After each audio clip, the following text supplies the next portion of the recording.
Welcome friends, welcome in our YouTube channel. सबसे पहले Shiv consultancy team की तरफ से आपको दिवाली की हार्दिक शुभकामनाएं। आई होप आपका अकाउंट्स का फाइनलाइजेशन अभी तक हो चुका होगा या फिर आपका ऑडिट इन प्रोसेस में होगा, और अगर आपका दोनों भी प्रोसेस अभी तक कंप्लीट हो चुका है सो वेल एंड गुड। अगर आपका ऑडिट नहीं हुआ है तो मैं बता दूं कि इस साल पैंडेमिक सिचुएशन के वजह से कैबिनेट में एक्सटेंड किया गया है टाइमलाइंस को। मीन्स आप अकाउंट का फाइनलाइजेशन 31 दिसंबर तक कर सकते हैं और एजीएम जो है वो आप 31 मार्च तक कंडक्ट कर सकते हैं। ये एक्सटेंशन सिर्फ इस साल के लिए मिला है, नेक्स्ट ईयर के लिए शायद ये एक्सटेंशन नहीं मिलेगा। एज पर बायलॉज जो टाइमलाइन डिसाइड किए हैं उसी में होगा। तो प्रिपरेशन क्या करना है एजीएम के लिए, ये वीडियो में बता दूं उन लोगों के लिए है, उन जनरल मेंबर्स के लिए है वो जो कभी भी सोसाइटीज़ के कामकाज में इन्वॉल्व नहीं होते हैं और उनको एजीएम के बारे में पता नहीं होते कि उसके नियम क्या है, प्रिपरेशन क्या होते हैं, कैसे कंडक्ट किया जाता है, उसमें क्या इंक्लूड होना चाहिए, कभी क्लोज करते हैं, उसके मिनट्स कैसे फॉलो करते हैं या कैसे सर्कुलेट करते हैं। तो अगर आप इस वीडियो को पूरी तरीके से देखेंगे तो आई होप कि आपको सारी इन्फॉर्मेशन पता चल जाएगी, और जब भी आप आपकी एजीएम फेस करने जाएंगे तो आप ज़्यादा अवेयर होकर उसमें इन्वॉल्व हो सकते हैं। प्रिपरेशन स्टार्ट होता है अकाउंट फाइनलाइजेशन से। अकाउंट फाइनलाइजेशन हो जाने के बाद इनकम एंड एक्सपेंडिचर और बैलेंस शीट मेंबर्स के साथ सर्कुलेट करना होता है before 14 days of the AGM. AGM का जो भी वेन्यू है या फिर जो भी टाइमलाइन है या डेट है उसको मैनेजिंग कमेटी को पहले ही डिसाइड करना है, और ये 14 क्लियर दिन मीन्स वर्किंग 14 दिन के पहले मेंबर्स को बताना ज़रूरी है ताकि मेंबर्स उसके लिए अवेयर रह सके, उसके लिए प्लान कर सके।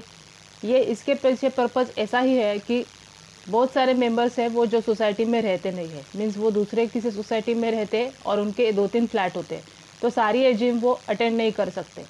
लेकिन अगर उनको 14 डेज़ की प्रायर नोटिस मिल जाती है तो वो प्लान करके उसको अटेंड कर सकते हैं। उसके पीछे पर्पस यही है। तो सोसाइटीज़ को 14 डेज़ पहले नोटिस रिलीज़ करना है और इनकम एंड एक्सपेंडिचर और बैलेंस शीट के साथ मेंबर्स को इन्फॉर्म करना है कि वेन्यू क्या है, कितने बजे स्टार्ट रहेगा और कौन से दिन में एजीएम कंडक्ट किया जाएगा। नेक्स्ट आता है decide the agenda of the meeting. As per bylaws कुछ पॉइंट्स इंक्लूड किए गए हैं कि उन पॉइंट्स को आपके एजीएम एजेंडा में शामिल करना ही करना है। उसके अलावा अगर कुछ अदर मैटर्स है जैसे कि आपके बिल्डिंग के कुछ रिपेयर्स है या कुछ मेजर डिसीजन लेने हैं या फिर सिक्योरिटीज़ को चेंज करना है या फिर किसी स्टाफ को अगर हायर करना है या फिर मैनेजिंग कमेटी काम नहीं कर पा रही तो किसी की हेल्प लेने की ज़रूरत है, ब्ला ब्ला ब्ला, ऐसे बहुत सारे पॉइंट्स है जो आपको डिस्कस करने के लिए आप वेट कर रहे हैं एजीएम का, तो वो तो पॉइंट शामिल करने ही हैं।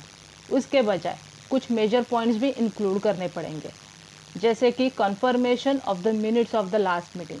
आपकी सोसाइटीज़ में लास्ट एजीएम जो हुई है सितंबर में हुई होगी, या फिर कोई अगर स्पेशल जनरल बॉडी मीटिंग भी हुए है या फिर कोई इमरजेंसी मीटिंग भी हुई है तो उनके मिनट्स को यहाँ पे कंफर्म करना पड़ेगा। That will be the first agenda. Second agenda ये रहेगा कि अकाउंट ऑडिट का जो रिपोर्ट आया है उसमें आपको कंफर्म करवाना पड़ेगा ये रिपोर्ट या फिर ये बैलेंस शीट आपने ऑलरेडी मेंबर्स के साथ शेयर की है बिफोर 14 डेज, तो इसको कंफर्म करना है। थर्ड रहता है कि appointment of auditor next year के लिए। इट मीन्स हम अभी अगर 1920 का एजीएम कर रहे हैं तो 2021 के लिए हम कौन से ऑडिटर को अपॉइंट करने जा रहे हैं उसको आपको इसी एजीएम में डिसाइड करना पड़ेगा। चौथा आता है कि मेंबरशिप का अप्रूवल। अगर आपकी सोसाइटीज़ में कोई नए मेंबर्स ने इनकमिंग कुछ मेंबर्स आए हैं, कोई मेंबर छोड़ के गए हैं या फिर कोई ट्रांसफ़र हुए हैं, कोई गिफ्टेड हुए हैं या फिर अगर शेयर्स ट्रांसफ़र हुए, जो भी है आपके यहाँ पे, तो वो मेंबर्स को आपको अप्रूव करवाना पड़ेगा। That will be the fourth agenda. और हो सकता है कि एनुअल बजट, अगर आप कुछ फोरकास्टिंग कर रहे हैं, कुछ प्लानिंग से या फिर कुछ फैसिलिटीज़ प्रोवाइड करने के बारे में सोच रहे हैं या अगर कुछ भी डिसीजंस ले रहे हैं तो इसके लिए आपको एनुअल बजट भी इसी एजीएम में डिस्कस करना पड़ेगा। नेक्स्ट आता है कि communication from the other authorities. अगर गवर्नमेंट से कुछ नोटिस आया है या फिर रजिस्ट्रार से कुछ नोटिस आया है या कोई भी लोकल अथॉरिटी से अगर आपको कुछ इंटीमेशन आया है तो उसको डिस्कस करने के लिए यही बेस्ट प्लेटफॉर्म है। तो एजीएम में आपको ये भी डिस्कस करना है। 7th आता है अदर मैटर्स, मीन्स ये मेजर पॉइंट्स होने के बाद आपके जो भी अदर मैटर्स है, जो भी आप डिस्कस करना चाहते हैं जनरल मेंबर्स के साथ, वो आप यहाँ पे डिस्कस कर सकते हैं।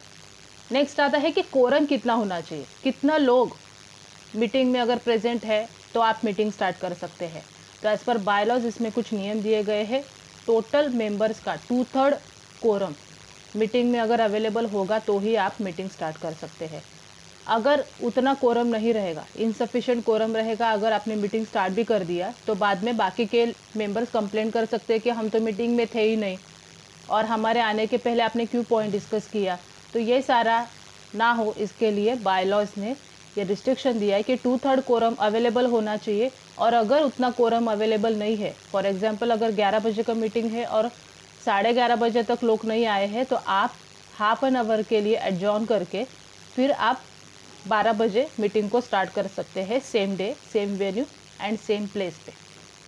अगर नहीं होता है तो फिर आपको एक्सटेंड करने के लिए लोगों में वापस नोटिस जारी करके आप उसको एक्सटेंड कर सकते हैं। इसमें रिस्ट्रिक्शंस क्या है, कौन अटेंड कर सकता है, कौन वोटिंग कर सकता है। तो अटेंडेंस के लिए रिस्ट्रिक्शन ये है, सिर्फ जनरल मेंबर ही इसको अटेंड कर सकता है। अगर जनरल मेंबर जो एक्टिव मेंबर है वो अवेलेबल नहीं है तो ही उसका एसोसिएट इसको अटेंड कर सकता है। लेकिन अगर आपने पावर ऑफ अटॉर्नी पे किसी को अपॉइंट किया है या फिर आप लेटर देके या किसी को भेज रहे हैं, तो वो कोई भी इसको अटेंड नहीं कर सकता है आपके बिहाफ में। और वोटिंग भी, फॉर एग्जांपल अगर आप और आपका एसोसिएट मेंबर भी अगर मीटिंग में बैठे हैं तो आपका वोट पर फ्लैट पर मेंबर एक ही वोट कंसिडर होगा, उसमें 2 वोट कंसिडर नहीं कर सकते हैं। बिकॉज अगर फॉर एग्जांपल आपके यहाँ पे अगर 40 मेंबर्स है और 20 लोग अगर अटेंड कर रहे हैं, उसमें से अगर 4-5 एसोसिएट मेंबर है, तो अगर 5 एसोसिएट मेंबर है और टोटल आपकी इंक्लूडिंग जो कोरम है वो 20 है, तो आपके 15 ही मेंबर का वोटिंग कंसिडर किया जाएगा, एसोसिएट का नहीं। हाँ, अगर एक्टिव मेंबर नहीं है तो एसोसिएट मेंबर वोट कर सकता है। नेक्स्ट आता है इसमें कि डिसीजंस कैसे लेते और कैसे इसमें बाद में रिजोल्यूशन पास होते हैं। तो डिसीजन जो भी मेजॉरिटी डिसीजन रहेंगे, मीन्स एक पॉइंट को डिस्कस करने के बाद, फॉर एग्जांपल अगर अदर मैटर में आपने कुछ रिपेयर का डिसीजन लिया है तो मेजॉरिटी पीपल जो बात कर रहे हैं उसी के बेस पे डिसीजन लिया जाता है। फॉर एग्जांपल अगर रेशो 50-50 का रहेगा तो थोड़ा सा टाई होगा, बट अगर 60-40 का रेशो है, 70-30 का रेशो है, तो 70% जो भी डिसीजन लोग बता रहे हैं तो उसी के बेस पे रिजोल्यूशन पास होता है और उसी के बेस पे एजीएम का डिसीजन लिया जाना चाहिए। नेक्स्ट आता है कि रिकॉर्डिंग कैसे होता है इस मिनट्स का। तो जब भी पॉइंट डिस्कस होते हैं तो बड़े बड़े सोसाइटीज़ में चेयरमैन अपने मैनेजर को वहाँ पे बिठाते हैं, सोसाइटी मैनेजर को, वो जो नोट डाउन करता है based on the discuss points, उसको नोट डाउन करता है। नोट डाउन करने के बाद उसका ड्राफ्ट प्रिपेयर किया जाना चाहिए। अभी इसमें लिमिटेशन है कि एटलीस्ट आपको 3 महीने तक इसको फाइनलाइज करना है। तो जब भी आपका मीटिंग हो जाता है उसके बाद मिनट्स का ड्राफ्ट बनाना है और फिर मेंबर्स के साथ आपको शेयर भी करना है। शेयर करने के बाद अगर उनके कुछ ऑब्जर्वेशंस है या उनको ऐसा लगता है कि कुछ पॉइंट मिसिंग है तो उसमें आप मेंबर से बात कर सकते हैं।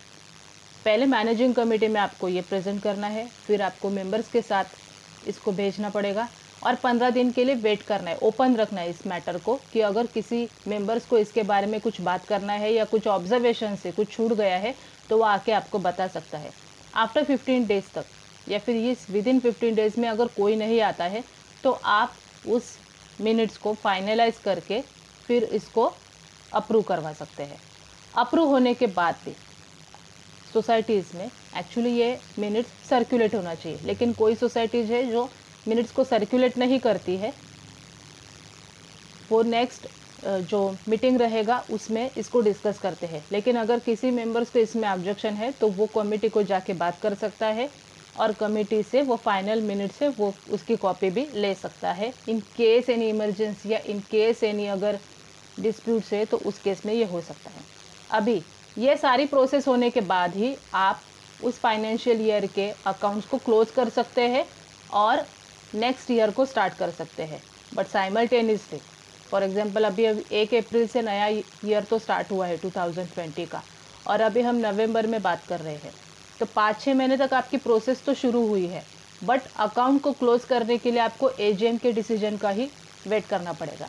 एजीएम में ये सारा अप्रूव होने के बाद, एक बार मेंबर से अप्रूव होने के बाद ही इसको क्लोज करके फिर आप नेक्स्ट जा सकते हैं। नेक्स्ट जाने के बाद ही आपका बेस ऑन द एजीएम के जो भी डिस्कशन है उसके बेसिस पे काम स्टार्ट होगा। और अगर कुछ रिजोल्यूशन गए हैं या फिर कुछ पॉइंट्स आपने डिस्कस किए हैं या फिर कुछ डिसीजंस हुए हैं, उसके बेस ऑन आपकी एक्टिविटी स्टार्ट होगी। तो ये है एजीएम की प्रोसेस, और फिर क्या डिस्कस होना चाहिए ये मैंने आपको डिटेल में बताया। अगर आपको इसको आर्टिकल फॉर्म में पढ़ना है या आप डिटेल में उसको पढ़ना चाहते हैं, क्योंकि इसमें समझ में नहीं आ रहा है, हम थोड़े फास्ट जाते हैं, तो आप हमारे वेबसाइट पे विजिट कर सकते हैं, दैट इज़ www.shivconsultancy.org.in।